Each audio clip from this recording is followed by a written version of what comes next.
Yes, yes, yes, yes, yes, yes, yes, yes. Yes.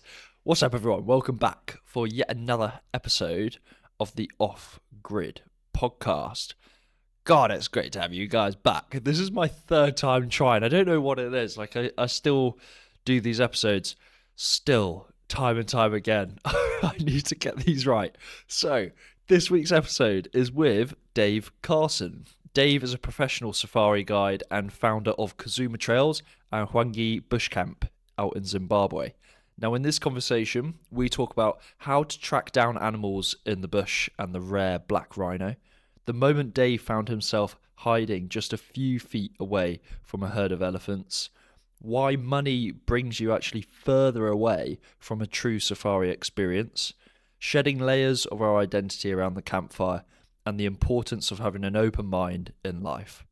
When we recorded this one, Dave was out in the bush preparing for the season ahead, and it made for the coolest internet connection in human history.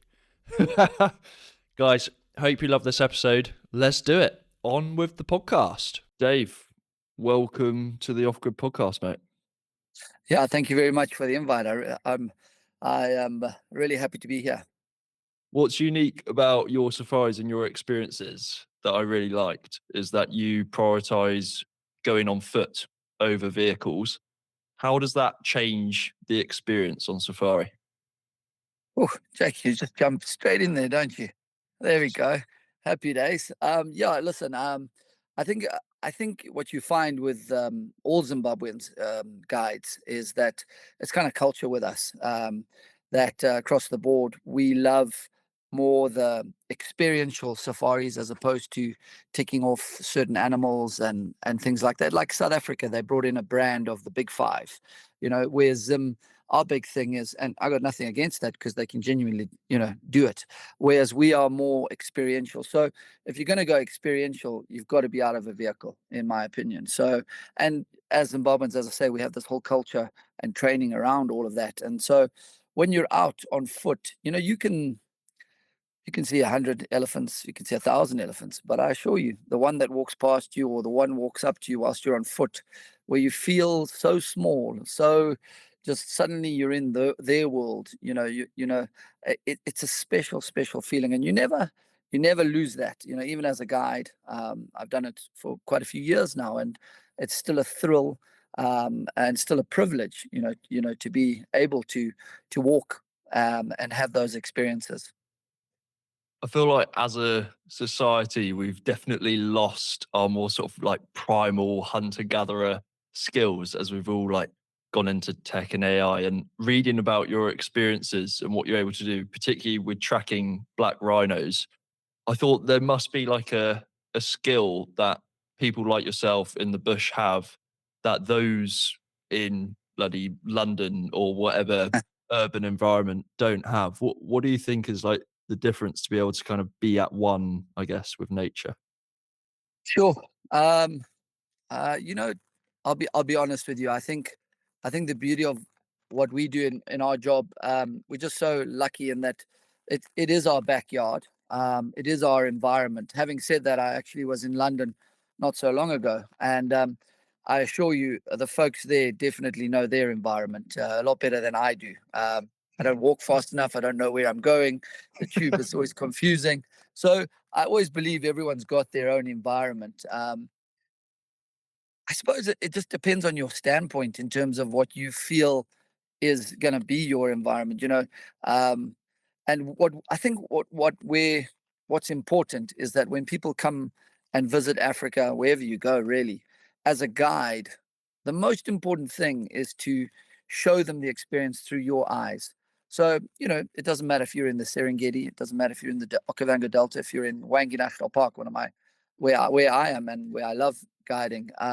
You you've got to just show them the thrill, and show them, you know open their eyes to so much more than they would have expected, which would be the same, as I say, with respect to Londoners who walk me around and say, "Did you notice this? Did you notice this? This bill?"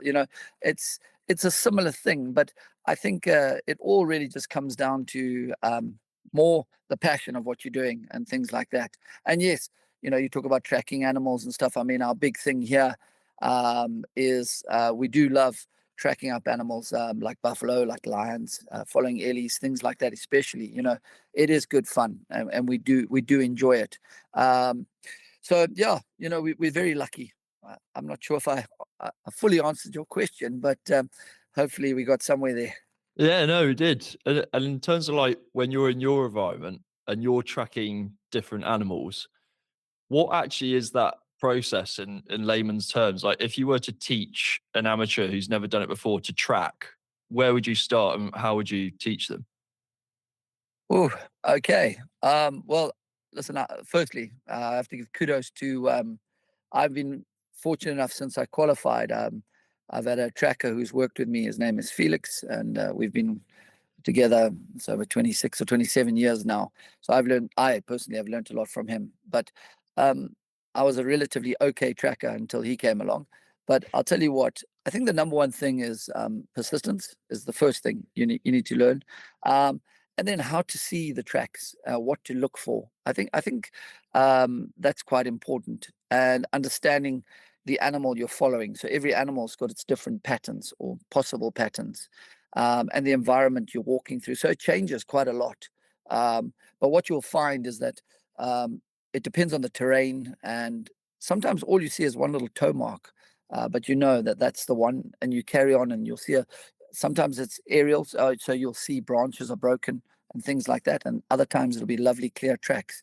So learning wise, it just takes a lot of practice, to be honest. And when we're training training guides, etc., here in Zim especially, and we we train them on persistence and practice. It starts with that, because what they're going to do is they're going to start generally with like their heads down near their feet, just really trying to concentrate so badly to see that track, and not understanding that if you just lifted your head a little higher, you'll probably see the outline of tracks going forward.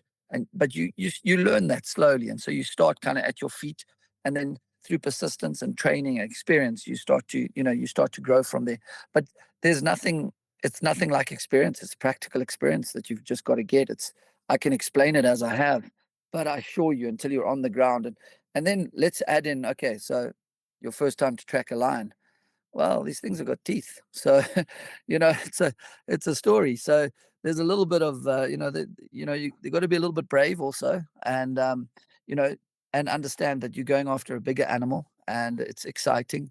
So also keeping your eyes down, understanding the tracks, and understanding that, oh, okay, we're following an animal that's very exciting to follow. Yeah, it's all that comes into it. But again, just comes down to practice, really. And your expertise is in tracking down the black rhinos. And first thing I did was search up black rhinos, and the first sentence that came up was that they're considered highly dangerous and temperamental. And I just thought, oh my gosh, I would absolutely shit myself if I saw one. It feels like fearful just to track one down. So how do you interact with a black rhino? Like, what's the body language? What do you do when you see one? Well, okay. So firstly, so it's in the area I work in. There's still there's very few left, sadly. But it has in the past. Obviously, it's a lot of what I've done, and I go to different areas where you have the possibility, of tracking them. But just talking about those lovely creatures, the one thing I'll tell you about black rhino is, number one, they don't like you. Number two, they turn on a ticky. It's unbelievable. So special to watch that. It's like four-wheel drive turning circle in nothing. You think you can evade. It's crazy. And you know they've there's always oxpeckers on them that are making noises, alarming, helping them, all that sort of stuff. So there's this special, wonderful creature that is just out in their environment, and they kind of, well, they're a bit like New Yorkers. They first attack and then they kind of like get used to you. You know what I'm saying? And no disrespect to New Yorkers, some of the nicest people I know, actually. But you know how they are. What do you want? That's how they are. But that's rhinos. And I think it's more for any people who've ever had the pleasure of tracking them, following them, things like that. Whether it be you're still doing it, or you've done it in the past. They're a special animal because there is that sense of it's a wonderful 50-50. You genuinely are going after an animal that is don't like, he's doing his thing. That's it. So it's on his terms. So you got to be very careful, and also remember that these are very specially endangered and wonderful creatures that you have to be very careful with them. You don't want to get into any compromising situations with them at all. You just don't want to do that. And when you're looking for these dangerous animals out in the bush, are you going on foot?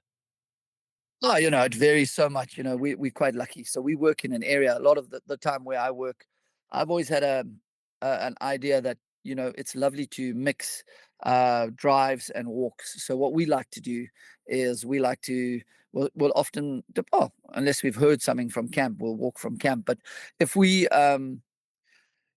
generally we'll jump in the vehicle and we'll drive along and say for instance you cut some tracks and herd some lions at a spring or something, and you cut the tracks, and we'll just jump out of the car and we'll start tracking and you know have that experience. And you know what, you don't always find them, but we also have a policy, certainly I do, and all the guides I work with, that so if we're tracking and for if we feel that the animals have seen us and trotted off, we leave them. We don't try and bump them again. We prefer to try and see them without them seeing us. That's our main goal, of course. Um, but it's a fun and cool experience, and often you get some good viewing with them, and then we back off. And it's just to give them also the feeling that they realize that people on foot are, yes, okay, they see us as a predator. You don't always feel so much when they're standing up looking at you because they're huge, but that they realize that, okay, this is still their space, and you can give them more space, and you can go off. So yeah, you can mix it up quite a lot, to be honest, um, in a Oh, big way. But I must add that I think what happens so as I said, with Zim, the culture of walking is so big with us.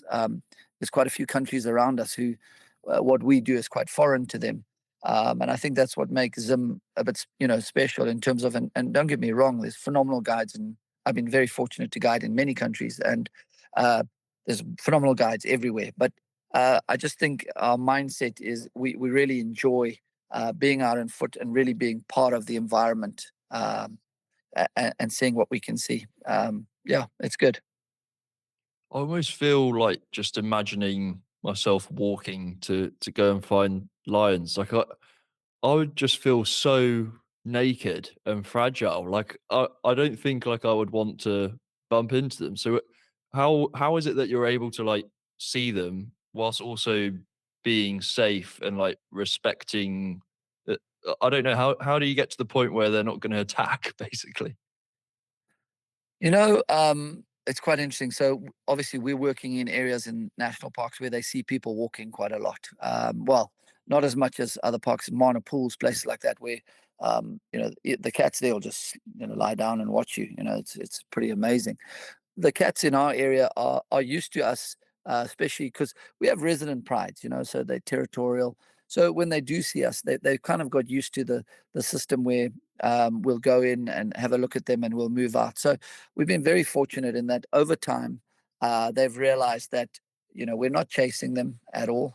But I'd just like to go back to your question was, you'd be quite nervous. I can assure you, if you're not nervous, you're probably not a human being. So, you know, uh, but the whole idea, and as I say, it comes back down to sort of the training that the guides receive here in Zim, is that, you go through a minimum of 4 years of training and intensive walking. So whenever I'm leading a walk, I've often got what we call a trainee guide or uh, here with me, and so they're learning the ropes. So when they qualify one day through all the different examinations, they've actually got 4 or 5 years of experience behind them. Although this is their first year of leading their own walks, they've got a lot of experience, so they know how to deal with these type of things. And I think once you've walked with especially Zimbabwean guides, you'll see their confidence. You'll feel it, and I think your guide's going to give you that confidence. And I must also give kudos to the Zambian guys down in the Luangwa, Lozam. They do quite a bit of walking there too. So it's a similar thing. Their system is a little different, but I think it all comes down to your guide. To be honest with you, and if you're confident with him and he's confident in himself, then I think you'd be fine. And I find that people get caught up in the energy of you find that when you get out the key vehicle or you hear them calling from camp, and you know you get so enthusiastic and just so excited for the this experience that's coming, that it's like you just want to get out and get going. And I think the guests realize that and feel it, and they want to be a part of that. um so yeah, I hope that yeah, that helps. And who knows? Well, hopefully we'll get you out some stage and show you what it's about. I think what's most important is that people understand that it's not a we're not trying to be show ourselves to be brave or anything like that. We're just we're working on experiences and things like that. And also remember, we have guests that I promise you, like for instance, who come along and they might be very nervous of elephants or something like that. That's quite a common one. And to be honest with you, for me, if a guest wants to look from 100 meters or 200 meters through binoculars and we're on foot and they feel that that's the greatest experience of their life, well, in my game, that's a win. I'm so happy. It's not about closeness. Sometimes you can see animals across a valley and it's beautiful. You sit on a rock and watch them and just let them do their thing. It's special. So it's not so much about the encounter. It's more about the experience, in my opinion. Becoming an expert in anything involves a lot of failure. It just feels like in your line of work, it's very high stakes. So, Yeah. what does that learning curve actually look like for a professional guide? Okay. So, uh, well, okay. So, what'll happen is you will you because we have a fantastic mentorship system. What your mentor does is he or she will teach you all about what happened to them, what went wrong, what to look out for. So you're getting that backing of these guys have got 20, 30 years of experience of doing walks and things like that and game drives. And this is what went wrong. And if you're smart, you learn from it and you understand it. It's not to say that you're going to, you're not going to have your own experiences. Of course you are. Because remember that often when you qualify, you're ready to take on the world. You've been walking, you've had someone basically coaching you through every step of the way up to that moment, and suddenly you're free. Your wings are unclipped. It's time to go, and it's so exciting. So the learning curve, I would say, in your first year is like going from sort of taking pictures with film to digital. It's just straight up. It's so fast. It's a big. But the good news is that, and I was fortunate to have a great mentor. There's that, and to this day I still hear things. He's like, "Hey, watch out for this, look for that."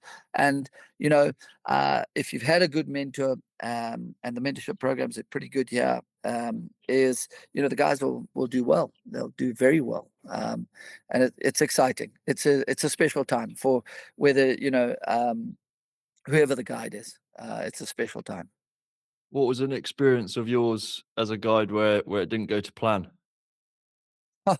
uh, well, if you ask anyone around me who knows me well, I'm always a man with a plan. So I've usually got five running at once when I'm out, out and about. And but yeah, look, it happens. It does happen where you anticipate. I've had an experience where before. Uh, I mean, there's been quite a few, but where you've looked down an elephant path, and you know that this ellies could come to water, and you're wandering along and you see a group of 5 or 6 big bull ellies coming down the pathway, just casually ambling to the water, and you think to yourself, okay, there's a nice safe little place here. I'll just go off the side, and I'll just wait here. And I've had it before where we went off the side perfectly, no problem. They were going to amble past, no drama. And they got to where we were and decided to have a rest. So we were sitting right there and they were resting and dusting and enjoying their life. And we were sitting, and because we thought they were going to amble past, we didn't have a lot of time to go too far. But yeah, so that was quite exciting. Yeah. And of course, any animals, things like lions from time to time, they will come towards you.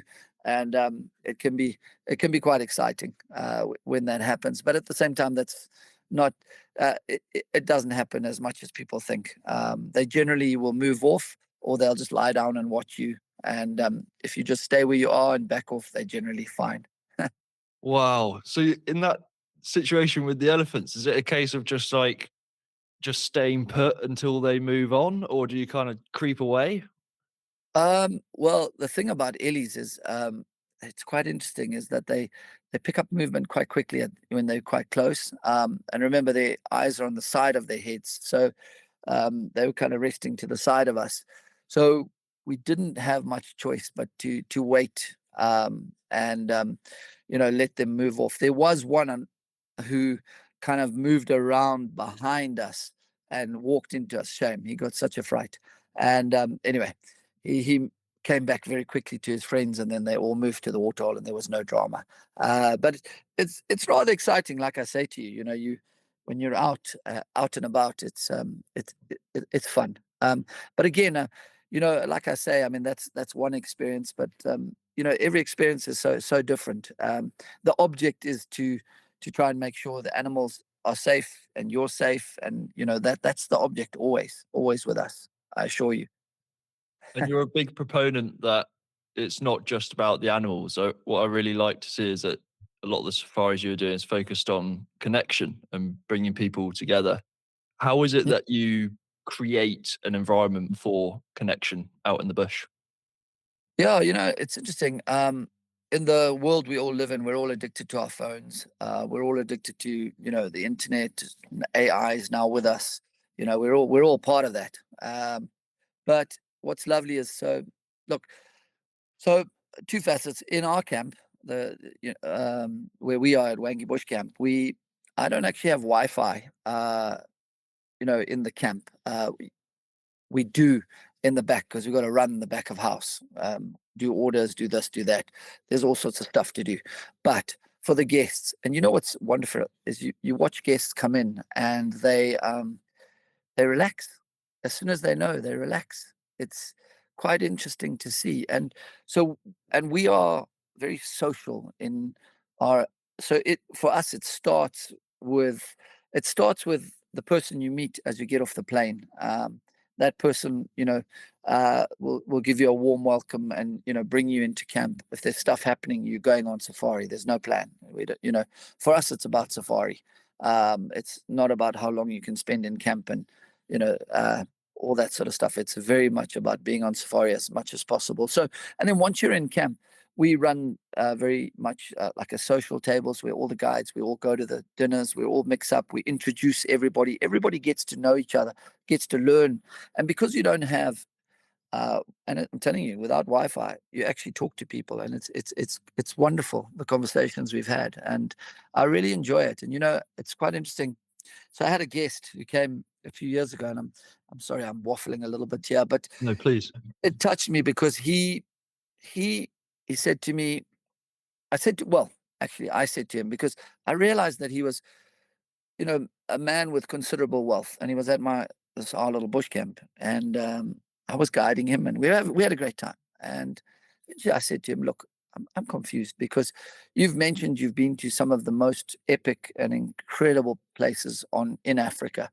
Some of the camps are, just amazing. Like when I say amazing, I can't explain. I mean, they're charging $4,500, $5,000 a night per person. The experience it's very experiential in the camp, and you know, it's drink whatever you want, eat whatever you want, and the game viewing is phenomenal.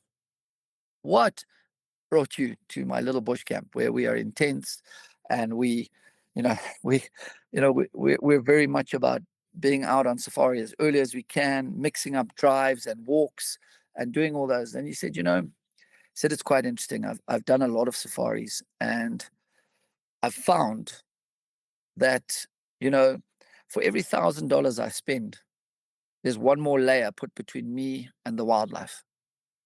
And that's not the experience I want.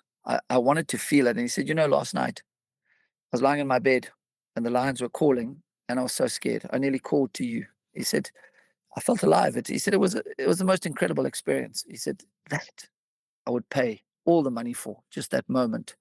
And so uh, it touched me in that I think people, as busy as we are, and as busy people are out there, doing their thing, hustling, to come to a place like ours, it's our duty to make sure that they do relax, and we do give them a different experience, that we don't bring them into the hustle and bustle of buzzing phones and things like that. I think that's important. So connections are very important. I mean, if you connect with, one of my favorite things is, if you're at a waterhole, or somewhere, is just sit and switch off the engine, in the evening, just wait for it to be dark, and then don't talk for 15, 20 minutes if you can, and just listen and see what sounds you pick up. And it's just, it's such a cool experience. It really is. And I think you start to connect more with everything that's around you in a big way, because, as I say, and it's like this gentleman said, we've got a lot of layers around us, and sometimes it's just fun to peel some of them off. You've spoken about that metaphor before about being sat around the fire late at night and the Mm. idea of people's layers of identity being peeled away. What do you mean by that? Um, Look, I think what it is people. I think people, in essence, we're all very similar. Obviously, we've all got our own characters, etc. And sometimes people come from different places and all that. But I think when we're all sat around a fire, gin and tonic in hand, or whatever you like to drink, and the bush TV's running, everyone's just equal. It's a lovely moment where there's no competition for anything. Maybe for another drink, I don't know, but it's just it's a wonderful time. People can chat, and enjoy each other just at that level, which I think is great. When you're in the hustle and bustle, I find in towns and things like that, if you meet people in their everyday thing, people often judge each other, or it can be very different. The way people communicate with each other, I think. But when they're relaxed and they're on holiday, and it's a great time. So actually, we're very lucky. We see people generally at their best. So we're very lucky. Yeah, that's a unique way of looking at it when you put it like that. I can definitely relate to that sense of shedding layers of identity as well. Because I went backpacking for through Asia for a year. And for a whole year I had no friends, family reminding me who I was to them. I had no job title or anything like that to my name. And I felt this sense of just being totally me. I was just me in the world with nothing to kind of constantly remind me of these like labels that were attached to me that I have in England. Is it kind of that similar feeling of, is it freedom or what's that feeling? I don't know. It's. I think it's more a case of. I think it's more a case of just being relaxed. To be honest with you, I think people are just very relaxed in themselves in that moment. And like anyone, I'm the same.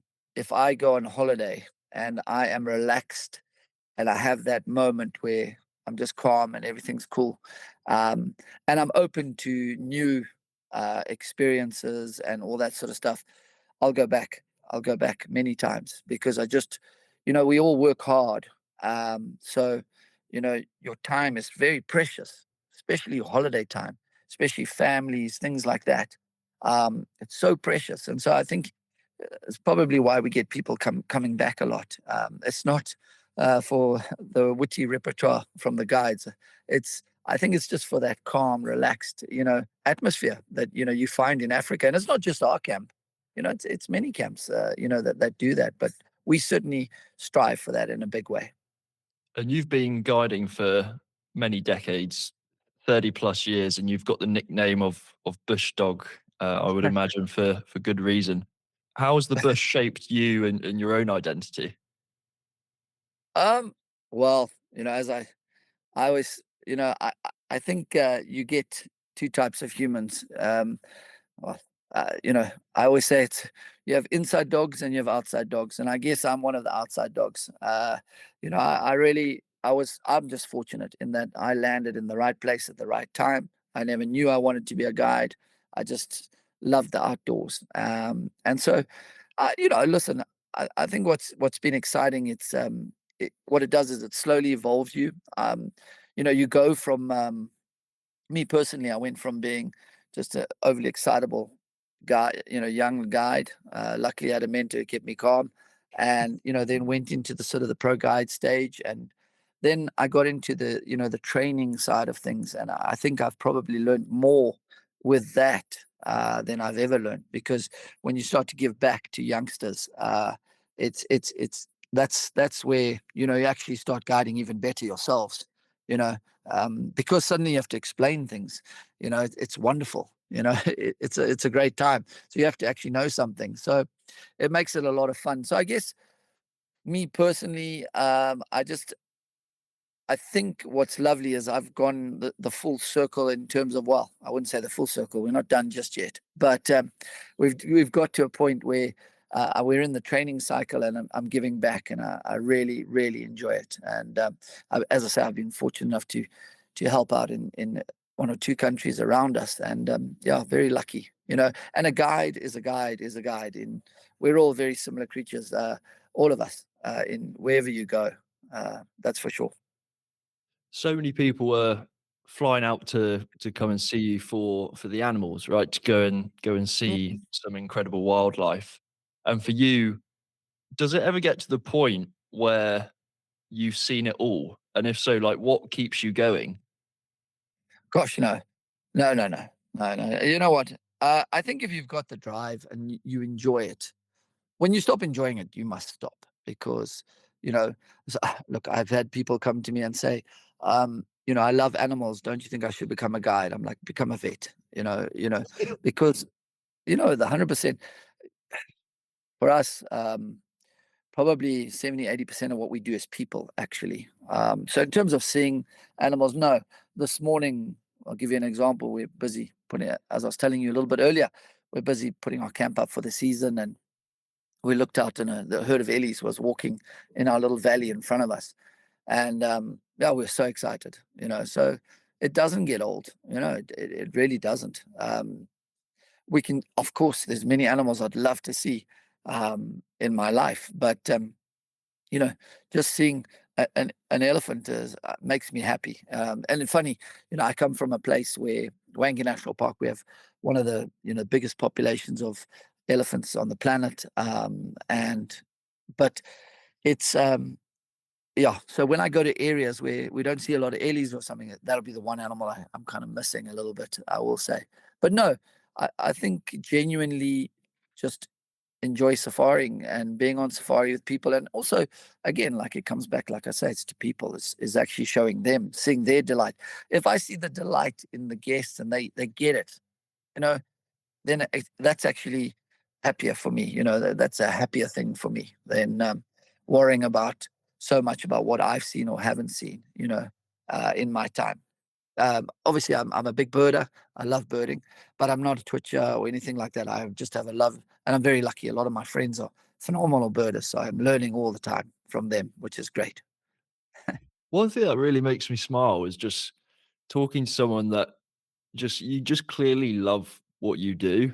And of the people that I know and just the general population, that seems like quite a rare thing these days, where people actually like have this real love for what it is that they do for work. Is there is there anything that you can share with how to find that thing that you really love and just enjoy the work you do? Sure.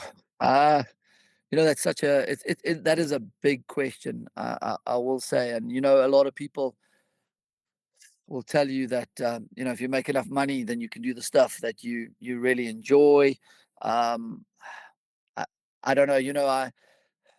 I think as you go into the years of when you've got a lot more years behind you than you have in front of you, you start to realize how precious every moment is. And I think all I'm going to say, I think the number one thing is that what I've learned is that it's really not a destination. And a lot of people talk about this. It's really the journey. I mean, it's just the journey, the fun. You talked about having gone backpacking and done exciting things. To me, that's phenomenal. That's that, and I can guarantee you, it wasn't thinking this is where I'm going to end. It was like, okay, today. This is and love that time. So I don't know if people are in a job that pays them really well and gives them a great lifestyle, and they're not overly happy, then maybe on weekends they should do things that make them happy. I don't know. I wouldn't say I'm an expert at any of that. I got lucky. I just got lucky. I ended up in the right place at the right time. I can tell you, my mum was so disappointed. She when I told her I was going to be a guide, this was sort of the 90s. She said, "Oh my gosh, Dave, that's something that people do on the weekends. They go and look at animals. Sure. What do you?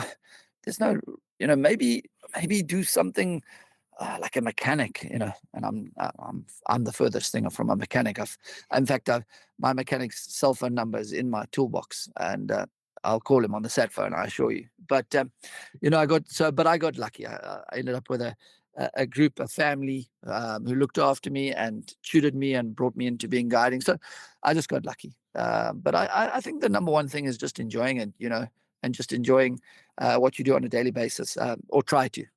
That's all I can say. And like yourself, I was fortunate enough once to. I did this canoe trip where we went from the source of the Zambezi to the sea, and we I can tell you the most disappointing moment. The absolute disappointing moment is we came around a corner and there was the Indian Ocean, and it was over. And we during the paddle, we're just driven for this big paddle and driven to make the kilometers and driven and having cool experiences along the way. But what we didn't realize is that actually was the time. That was our time. So it was a good lesson, very good lesson, I think. So the worst bit was when you got to the day that you've been trying to get to all that time. Yeah, that's exactly right. It was over. I think we'd had so much adventure and we'd had so much time together. It was just a moment of, oh, okay. Of course, we were happy, we were to be there, and we had made it, and it's all exciting. But I can just remember that feeling. I never forget it. It was, uh, well, I don't know if you went to boarding school. I went to boarding school. There's that feeling that comes on a Sunday when you're going back to school or something like that, or Monday school. It never leaves. Any person who's been at boarding school probably know it. But it yeah, it's like that. So I was kind of using that as I suppose, a bit of a metaphor for the fact that if there's folks that are having a tough time and they, I guess, not where they want to be, just think about it's not always about the destination.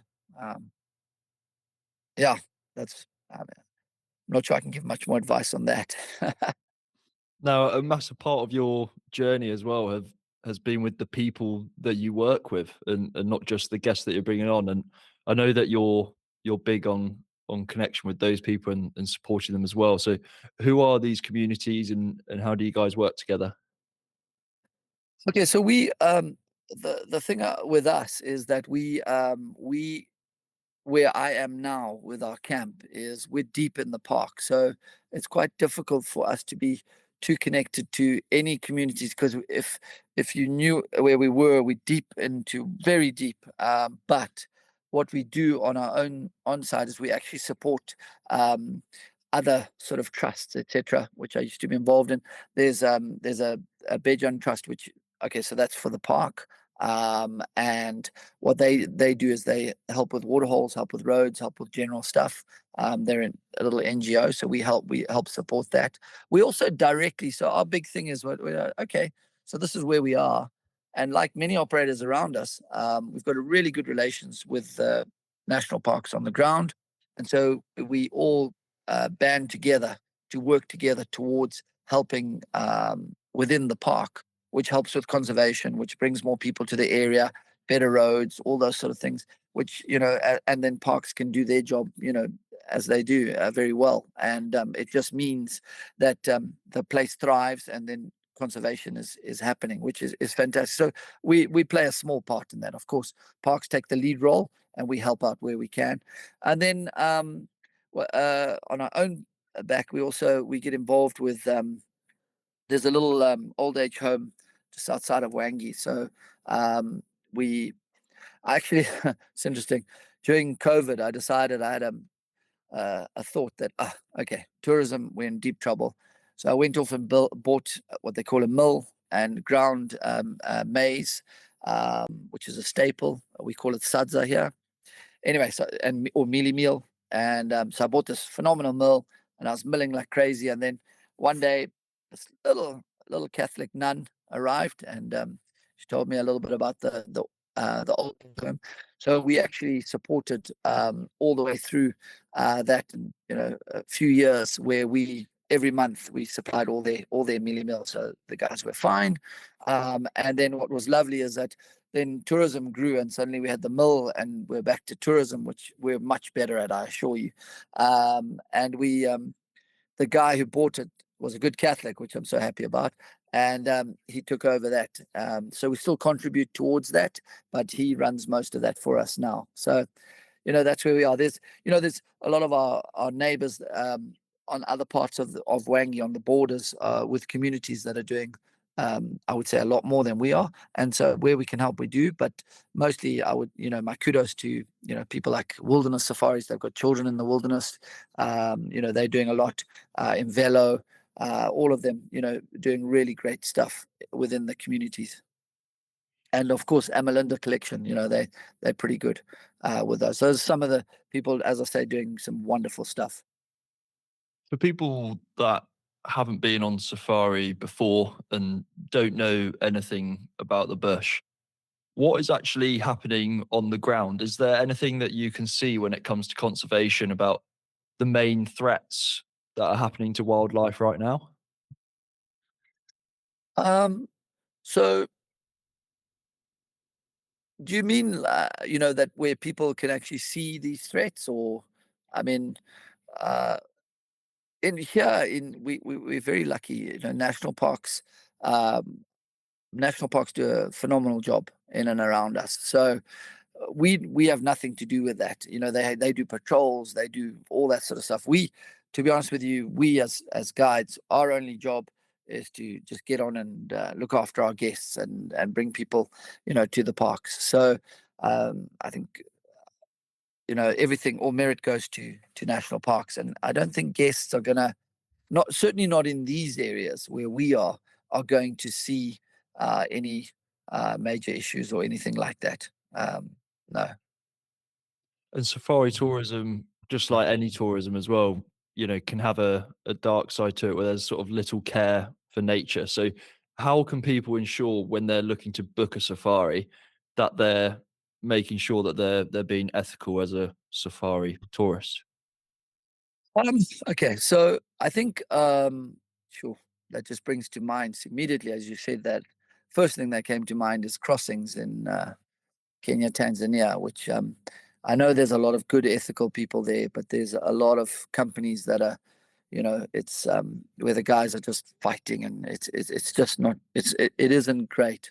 But I think, let me talk for our areas. What's wonderful is that, if people are booking, and I would say with any company in Zimbabwe, everybody's putting back a lot, into it. So if people are on safari, you're part of the conservation. You are genuinely, and actually, as you look out around us, countries like Zambia, Botswana, places like that, and I'm sure to a big extent in Kenya, obviously we see a little snippet of those terrible crossings, but all around that, there's a lot of people doing some phenomenal things.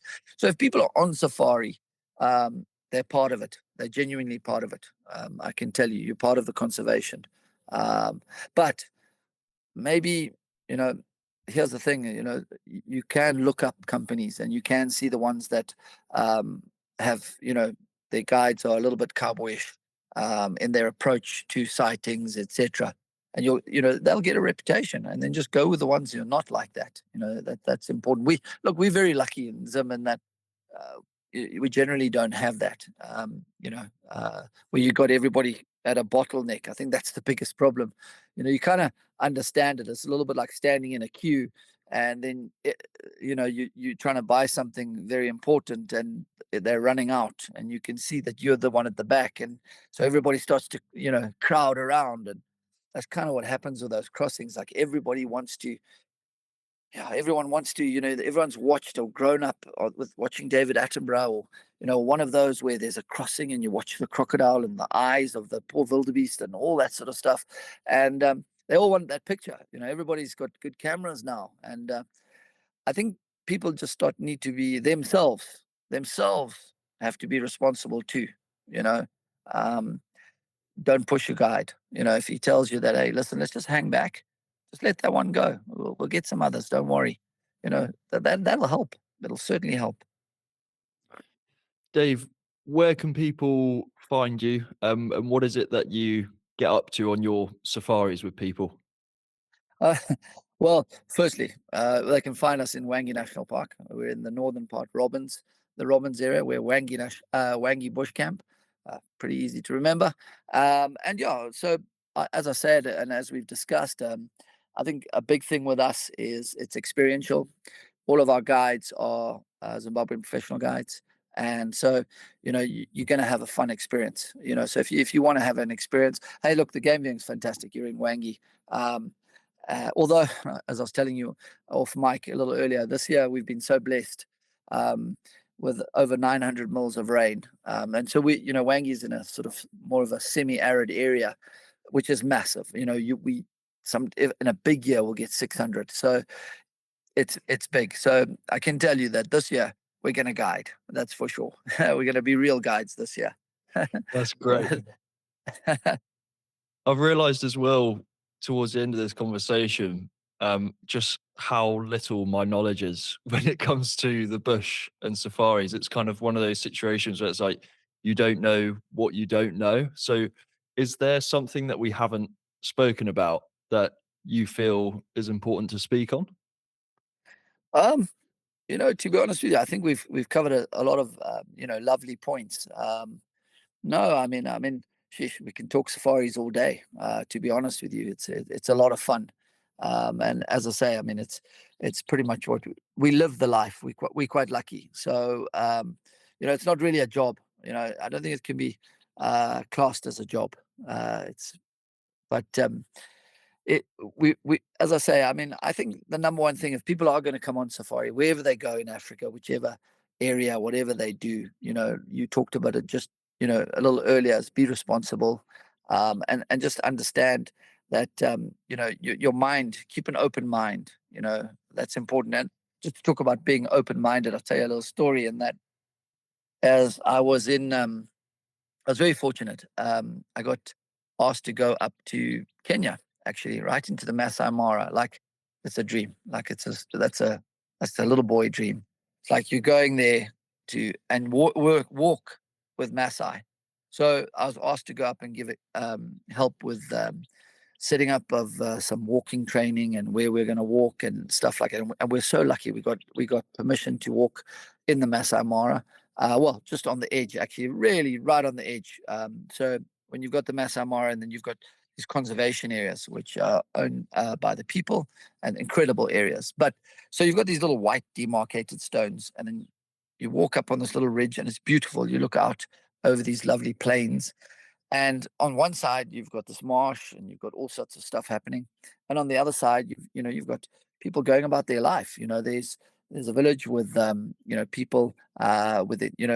You've got Moran warriors, or some of the elders in their red shukras, and they're tending cattle or goats, and sometimes they're straying across the boundary and stuff like that. So we're on a walk, and I was with the guides, and we're chatting, and one of the folks came up to us, and I chatted to him a little bit through the guides. I said to him, because I come from a in Zim. Generally, the boundaries are quite defined in terms of we've got national parks, and then we've got community areas, or we've got forestry areas, but very well defined. I would say, in some respects, a bit hard boundaries. Whereas, so I said, "Oh, okay, I see your cattle and goats come into the park. Shouldn't you keep them on your side?" So he turned around and pointed into his area, and there was buffalo, there was elephants, there was giraffe, there was wildebeest, there was Thompson's gazelles, there was all sorts of stuff just all around. And he said, in that case, maybe that you should take them back to your area. He said, whose area is whose? I was like, yeah, you're actually very right. I said, because the people there live in harmony with the animals, which is pretty okay. The lions and the cattle, there can be issues there, but the point is that it was a great lesson, for me. I was hardwired to, okay, a boundary is a boundary, and whereas it doesn't need to be there, because also the people there, they don't eat, they generally are not eating the wildlife. Cattle is their thing, so it was it was a great moment, where, and he said it in a play fun way. It's like, well, maybe we bring your, and then I was like, no, fair is fair. Yours can come over here, and everyone, whatever. I'm just a visitor, and but I've learned a lesson. That's for sure. David, it's been an absolute pleasure having you on and just hearing about how the bush has really shaped you as a person and how that's changed your outlook on your life. I think is something that so many people would have gained from this conversation. And also just for making the time for it. I mean, this has got to be like the best background a guest has ever had. You look like Yeah, you're tent. right in the Yeah, middle of the sorry. bush. Yeah, yeah. I actually just before I suddenly realized, as I was coming up here, I haven't shaved for like 5 or 6 days. I'm like, oh my gosh, it's crazy. It's about to rain, but I see it's cleared out, so it's wonderful. But listen, thanks so much for having me on. Hopefully we covered some topics that'll be of some interest, and yeah, I really appreciate it. Thank Cheers, you. Dave. Thank you.